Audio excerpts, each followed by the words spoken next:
nyata gitu loh. Ya, jadi langsung action gitu ya. Dalam konteks membumikan si katakanlah bacaan-bacaan itu gitu. Ya.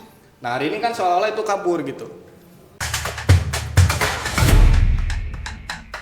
Halo semuanya, selamat datang di Ruang Publik. Pada episode kali ini kita akan membahas terkait literasi di wilayah Kabupaten Tasikmalaya. Saat ini saya Nur Halimah sudah bersama dengan salah satu pegiat literasi yang ada di wilayah Kabupaten Tasikmalaya bernama Cepi Wiesa Manunggaling Hurip. Beliau merupakan seorang pegiat literasi dan sudah memiliki 3 karya tulis yang sudah terbit. Di antaranya ada yang berjudul Antologi Puisi berjudul Setia Ialah Parhatun pada tahun 2020, Sabrina Nama Terpenggal pada tahun 2022, dan Antologi bersama 21 penyair Indonesia pada tahun 2021. Dan ini berpatok kepada pemerintah daerah Kabupaten Tasikmalaya yang mengukuhkan Bunda Literasi untuk 39 kecamatan se-Kabupaten Tasikmalaya melakukan launching kotak literasi cerdas atau yang disingkat dengan Kolecer dan bersosialisasi kegemaran membaca di Pendopo Baru Kabupaten Tasikmalaya pada Senin 8 Juli 2019. Ya, kita langsung saja kepada Acepi. Ya. Gimana Kang? Kabarnya Kang? Alhamdulillah baik. Nah, sekarang kesibukannya apa aja Kang selain menjadi pegiat literasi Kang?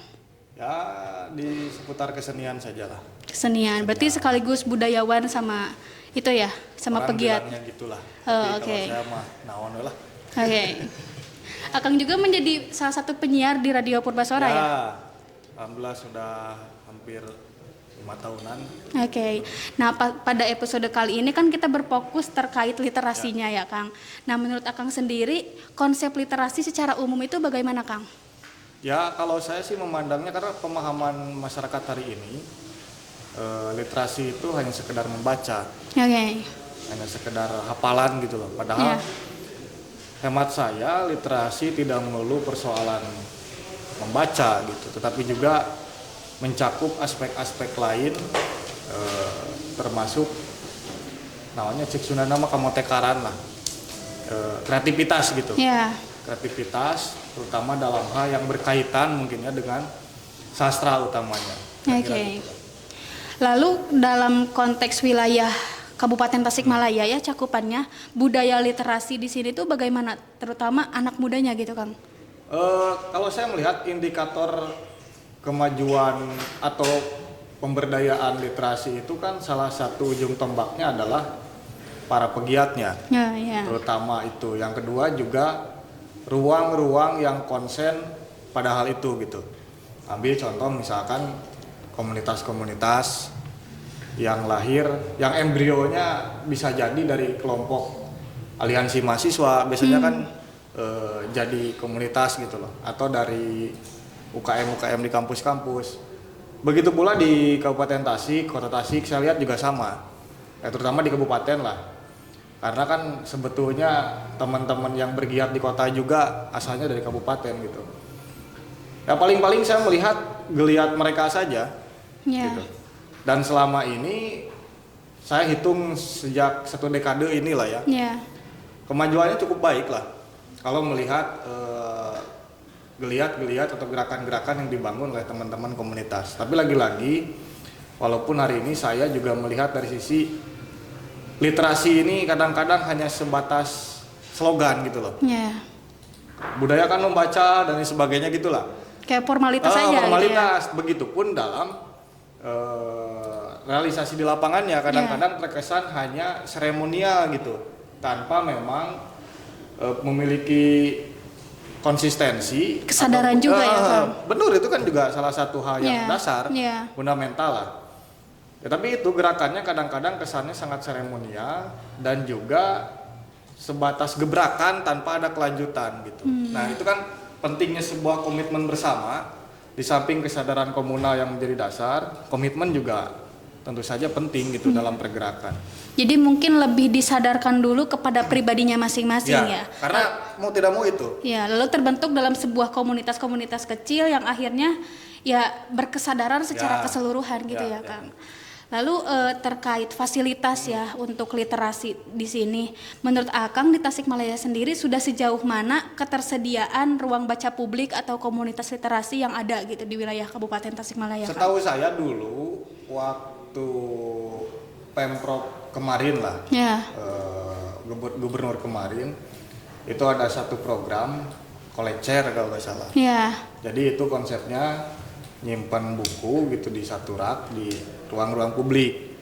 Tapi kan menurut saya lagi-lagi ini persoalan kesadaran. ya, Bagaimana kesadaran membaca, bagaimana kesadaran terhadap literasi itu sendiri. Kan tidak melulu lagi-lagi literasi itu hanya sekedar membaca. ya, betul. Jadi memang perlu alam berpikir kita perlu diluruskan dulu bahwa yang paling utama yang menjadi indikator perkembangan literasi itu membaca atau perilaku yang nyata gitu loh. Ya, jadi langsung action gitu ya. Dalam konteks membumikan si katakanlah bacaan-bacaan itu gitu. Ya, Nah, hari ini kan seolah-olah itu kabur gitu. Nah, setahu saya memang kalau ngomong fasilitas dulu ada itu. Contoh misalkan di wilayah saya di Kota Tasik ada di Taman Kota ya, si kolecer itu. Dan saya juga orang yang sering ke sana dan saya lihat juga gak sering lah orang yang baca buku dari sana, bahkan kadang-kadang kan dikunci juga tuh si raknya. Terus juga mungkin hal-hal lain yang sifatnya paling-paling ya ruang publik, misalkan kalau di sini di Masjid Baitur Rahman, ya, kalau tidak salah ada teman-teman pegiat dari sini kabupaten, gabungan mahasiswa komunitas maca kalau nggak salah. Mereka bergiat setiap hari weekend nyediain buku gitu buat pengunjung yang main-main di sini. Dan saya hanya melihat semacam begitulah gitu terkait dengan fasilitas ataupun gerakan-gerakan yang hari ini ada gitu. Walaupun memang ada yang berkurang secara power. Kalau dulu para sastrawan Tasik, ya, kan Tasik tuh punya sastrawan gede. ya, Dulu ada Kang Wahyu Wibisana almarhum, terus juga ada Kang Acep Jam Nur Cipasung, itu kan ya, sastrawan internasional. Kalau di wilayah kota ada Kang Bode Riswandi, banyak lah teman-teman sastrawan yang memang sebenarnya Tasik itu tidak kekurangan tokoh. ya. Cuma mungkin kurang di up ke publik aja ya gitu.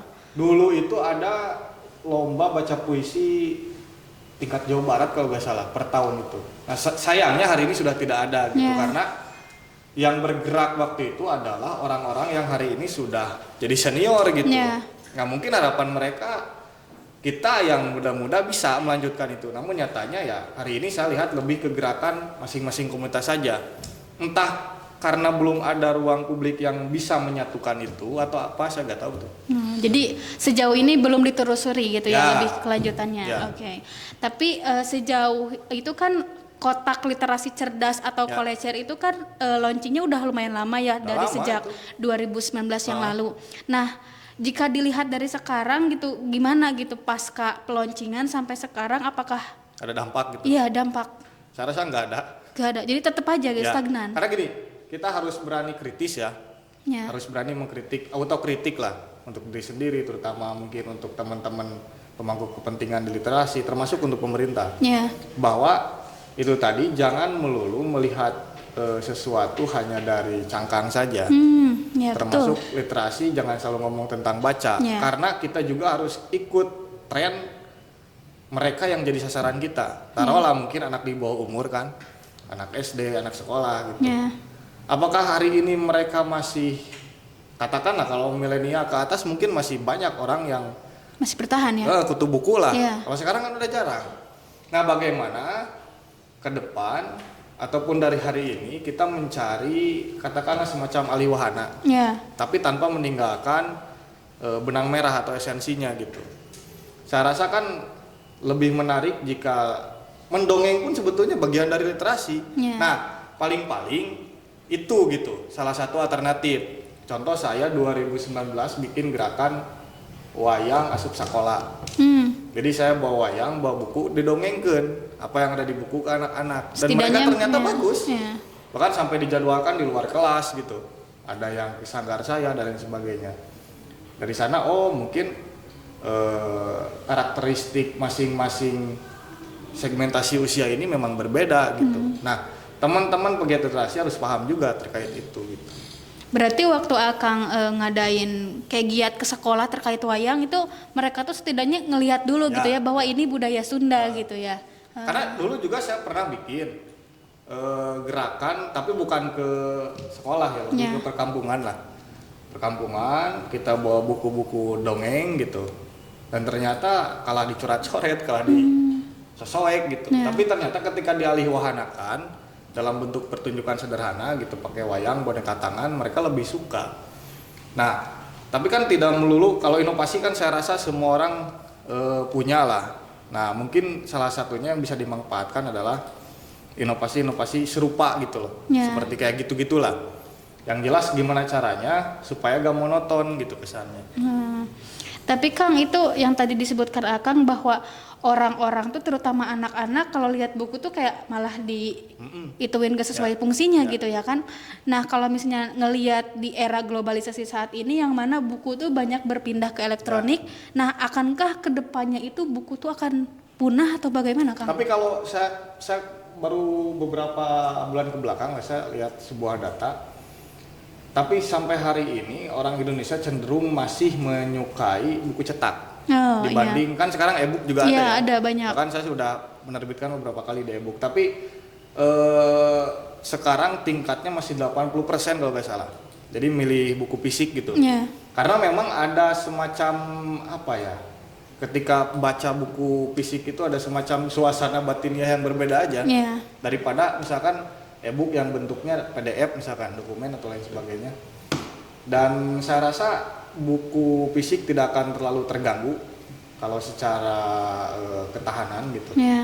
Karena memang hari-hari ini juga teman-teman yang suka nulis gitu, mereka lebih, terutama yang pemula lah, lebih memilih tetap pakai buku fisik diterbitkannya gitu. Oke. Lalu Akang sendiri mulai terjun menjadi pegiat literasi itu dari kapan? Dan bagaimana latar belakang untuk bisa akhirnya mampu menerbitkan 3 buku gitu? Itu dari kapan Kang? Saya dari kecil terbiasa dengar radio, dengar dongeng-dongeng Sunda awalnya. Dari sana saya tertarik aja gitu, asa rame gitu. Sandiwara radio dulu kan ada. Nah, saya mencoba ngulik, ternyata ketemunya di bangku sekolah. Dulu aktif lah, tiap tahun saya ikut lomba baca puisi, lomba nulis sajak, lomba nulis aksara Sunda dan sebagainya. Sampai waktu itu akhirnya saya ketemu lah sama teman-teman komunitas literasi gitu di wilayah organisasi kesenian baik di kampus. Akhirnya gabung di sanalah saya mulai terpantik menulis gitu. Oh, ternyata nulis gak rame gitu. Padahal awalnya saya sih lebih senang tutur ya, langsung ngedongeng gitu, ngedongeng. Karena basic saya juga di pewayangan yang notabene menggunakan suara ya, verbal ya. Tapi juga tulisan saya rasa menarik. Dan kalau mulai suka puisi sejak SMA lah, nulis sejak SMA kelas 1. Dan di sana udah mulai nyoba-nyoba kirim ke media online, ke koran, tapi di koran gak pernah dimuat waktu itu. Jadi kontributor mungkin ya? Nggak ngirim gitu kan dulu mah ada rubriknya. Rubrik puisi juga nanti di PR ada tuh, kirim gitu. Terus ke Mangle kemana lah waktu itu. Tapi kan saingannya mungkin terlalu banyak kalau dikirim ke media massa, ya ke media cetak gitu. Akhirnya saya milih nyari-nyari media online dan ternyata ada beberapa yang diterima gitu.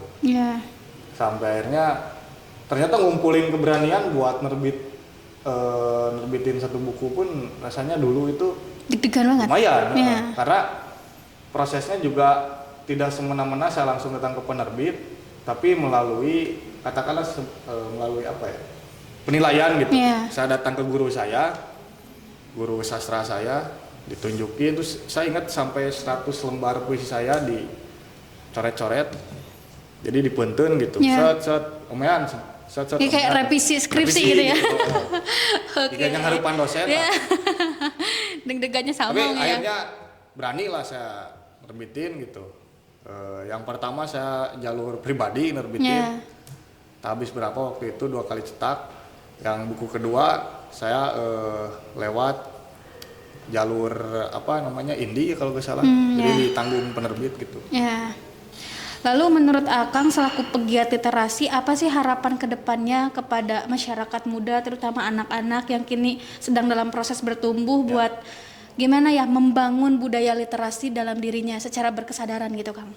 Ada 3 hal mungkin ya, saya kerucutkan. Yang pertama adalah selain kesadaran anak, kalau bicara anak ya, kan yang perlu bukan ditekankan. Anak itu kan kesadarannya perlu ditumbuhkan. Tidak bisa dia menumbuhkan kesadaran sendiri, perlu bimbingan lah. Artinya di sini peran orang tua dan keluarga juga penting gitu. Basicnya sih beda-beda. Kalau misalkan kayak saya gak ada dorongan sama sekali dari orang tua gitu.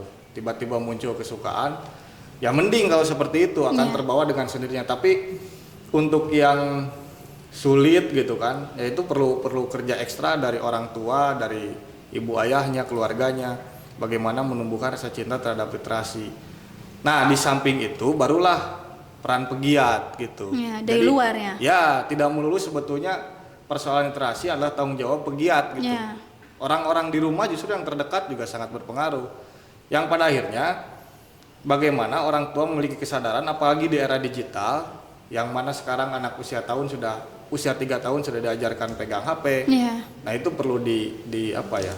Parentingnya mungkin lebih ditingkatkan. Parenting parentingnya gitu. Itulah parenting. Berarti patokan utama untuk menyadarkan khususnya anak-anak yang sedang tumbuh kembang itu adalah dari proses parenting orang tuanya, dari pihak internalnya seperti itu. Satu lagi karena ada perbedaan di keluarga itu. Kalau ngomong keluarga ya, dulu kan orang tua kita setidak-tidaknya di beberapa keluarga tertentu lah misalkan, ada juga kan yang sering langganan koran, majalah. Sekarang kan udah jarang. Orang tua juga yang sepuh-sepuh sekarang lebih milih langganannya lewat online, gitu. Nah itu juga salah satu perubahan digitalisasi. Kan belum bisa maca sesa urut kolot, edisi sabaraha gitu dibaca di meja tuh ada banyak. Nah, sekarang udah nggak ada. Wah seru sekali ya ngebahas terkait literasi di wilayah Kabupaten Tasikmalaya. Ternyata masih banyak yang harus dibenahi gitu Kang ya. Oke, mungkin cukup sampai di sini Kang untuk kesempatan kali ini. Terima kasih atas waktunya dan obrolannya. Seru sekali, mudah-mudahan kita punya kesempatan lagi untuk ngobrol lebih banyak Kang. Itulah episode kali ini terkait literasi di wilayah Kabupaten Tasikmalaya. Jangan lupa dukung channel ini dengan cara like, comment, and subscribe.